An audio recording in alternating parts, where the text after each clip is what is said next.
We are at the Secret Avengers headquarters, where Beast and Captain America are trying to contact Hulk. Recently, Hulk boarded the Sicarian stone ship with his Hulk family, heading toward Planet Kai to stop his son, Hiro-Kala, from destroying Earth. Before going further, if you'd like to support our comic videos, the Super Thanks option is available. Your support helps us bring you more thrilling stories like this one. Now, back to the story. Beast signals Hulk, informing him that Planet Kai has passed Jupiter. At its current speed, it will collide with Earth in 43 hours. Beast explains that they are trying to identify the energies driving the planet, but interference is making it difficult. Despite the poor video quality, he has traced some possible sources. He then mentions that there is a possibility of this being Hulk's long-lost second son, noting his resemblance to Scar and his mother, Queen Kyra. Hulk remains silent, prompting Captain America to step in. He acknowledges the unusual situation of giving advice to a Hulk, but understands that Hulk intends to talk to the boy, which is the right decision as a father. He hopes for a peaceful resolution, but reminds Hulk that an entire planet, including his new family, is depending on him. Everything they know about Hiro-Kala suggests he is dangerous and has no intention of sparing them.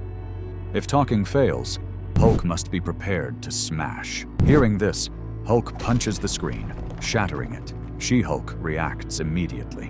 What the hell? Hulk turns to his family and asks, "What are we?" A-Bomb hesitates for a moment and then responds uncertainly, mentioning that they are big. Hulk asks again, "The 5 of you.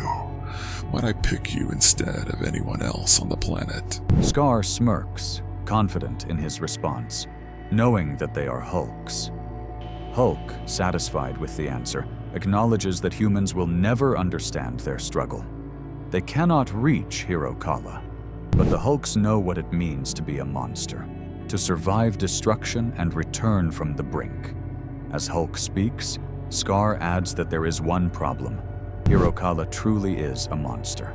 She-Hulk interrupts, reminding them that Steve only said maybe. But Scar dismisses the doubt, insisting that Steve doesn't know. She-Hulk challenges him, asking if he does. Scar, using his old power, senses the approaching Kai planet and reveals that all he can feel from it is hatred. Frustrated, Hulk yells that they have only 1 hour before reaching the jump point to Kai and orders everyone to leave. The Hulk family disperses, following his command. As they separate, Scar approaches Red She-Hulk and tells her to come with him. Meanwhile, She-Hulk urges the others to calm down, suggesting that they should talk instead of reacting with anger. She transforms back into Jennifer Walters and advises Red She-Hulk and Scar to do the same. Ignoring her, they walk away with Korg. A-Bomb watches them go and teases that Red She-Hulk is now part of the cool kids. Jennifer raises an eyebrow, questioning what makes them cool, to which A-Bomb grins and replies that they have swords. Korg leads Scar and Red She-Hulk to the Shadow Forge, a section of the stone ship where weapons were once forged for the Hulk War. Curious, Red She-Hulk asks what he is showing her. As he hammers a massive sword into shape, Scar coldly states that humans are weak. Red She-Hulk immediately responds that she is human. Korg, forging his own weapon, reminds her that her father was a soldier and that she should understand the seriousness of their situation. If things worsen, they must be ready for anything. Red She-Hulk asks about Hulk, but Scar, without hesitation, declares that Hulk is the weakest among them. Elsewhere, Hulk stands before a screen displaying an image of his son, Hiro-Kala, feeling the weight of his emotions. Inside his mind, Bruce Banner speaks, telling him that it is time to let him out. Hulk refuses, but Bruce reminds him that seeing the Banner simulator means he is trying to break their deal. Without his mind, the mission cannot succeed. Hulk, distrustful, rejects Bruce's words, but Bruce insists that Hiro-Kala is his son too.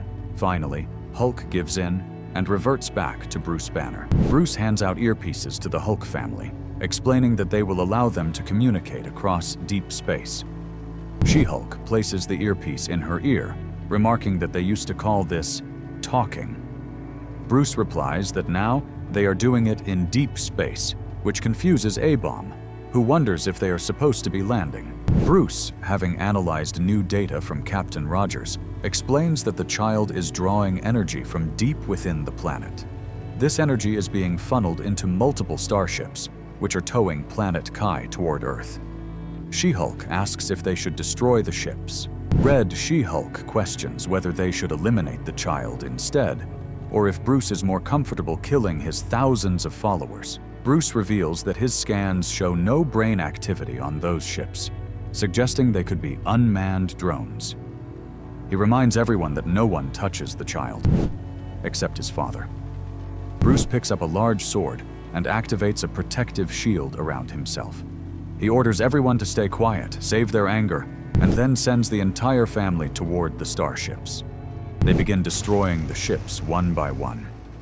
As She-Hulk destroys a ship, she suddenly notices people trapped inside, struggling to escape.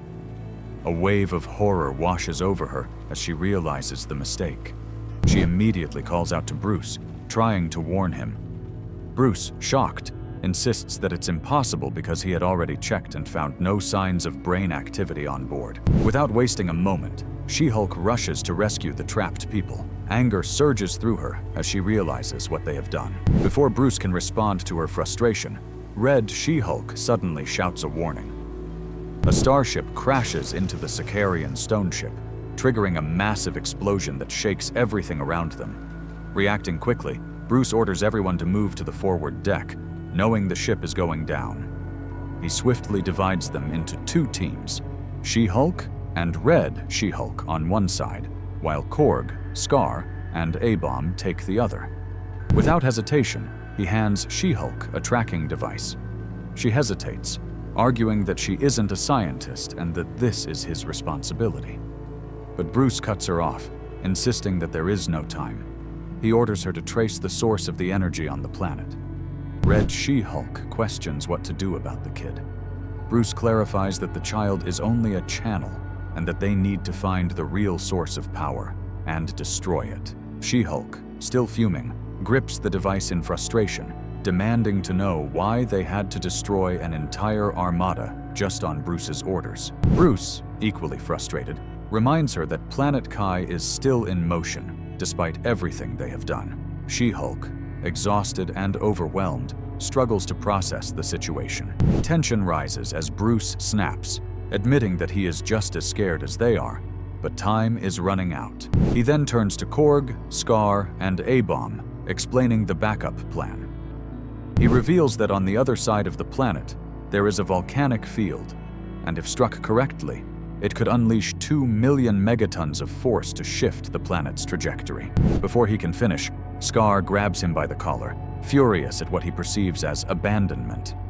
Bruce clarifies that only Rick and Korg can tap into the volcanoes, but Scar is the only one strong enough to direct the explosion using his old power. Scar, still enraged, refuses to let Bruce leave him behind.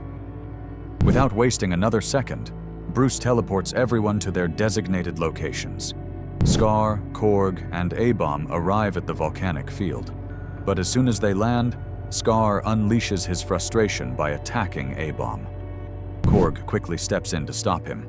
Scar, seething with anger, finally voices his fear. He realizes that everything they were afraid of is happening. Bruce has gone to face the monstrous child alone. Korg remains calm and tries to reason with him. He explains that Bruce is relying on them. If Bruce fails, it's up to them to finish the job. They can't afford to waste time. Meanwhile, Red She-Hulk and She-Hulk search for the power source of Planet Kai. Their search leads them to World Mind. Just then, the device Bruce gave She-Hulk starts beeping loudly. Red She-Hulk assumes She-Hulk broke the device and accuses her of being careless. Irritated, She-Hulk snaps back, telling her to stay quiet. Before they can argue any further, World Mind's protectors arrive, ready for a fight. Elsewhere, Bruce finds himself stranded in a strange, desolate region. He tries to contact his teams, both She-Hulk and Korg, but there's no response from either side. Suddenly, through a storm, A group of Planet Kai's civilians emerges. Armed with weapons, they surround Bruce and without hesitation launch a full-scale attack. Bruce's Bannertech shield begins to wear down under the relentless assault. Despite the pressure, Bruce fights back with his sword, cutting down his attackers while apologizing. He has no other choice. Soon, Bruce notices something horrifying. Even small children are advancing toward him with weapons in hand, attacking from all directions. Panicked, Bruce desperately tries to stop them, but they refuse to back down. With no other option, Bruce pulls a small device from his bag and hurls it at the ground, creating a blinding flash that disrupts their vision. Taking advantage of the distraction, Bruce begins to escape. Just then, a thunderous voice cuts through the chaos. Stupid children. I said finish him. Hiro-Kala appears, wielding his old power. Without warning, he strikes Bruce with a powerful attack, completely shattering Bruce's Bannertech shield. As Bruce struggles to recover, he looks around and realizes that Hiro-Kala has burned and destroyed everyone in the area. Hiro-Kala steps toward him and coldly asks, Who are you? Bruce struggles to speak, his voice shaking as he reveals that he is Hiro-Kala's father. Hiro-Kala stares at him for a moment, then firmly refuses to believe it. Bruce's eyes, filled with emotion, begin to glow green. His rage builds as he growls, I'm not so happy about it either. You little monster. With those words, Bruce transforms into the Hulk and lets out a deep, threatening roar as he faces off against Hiro-Kala.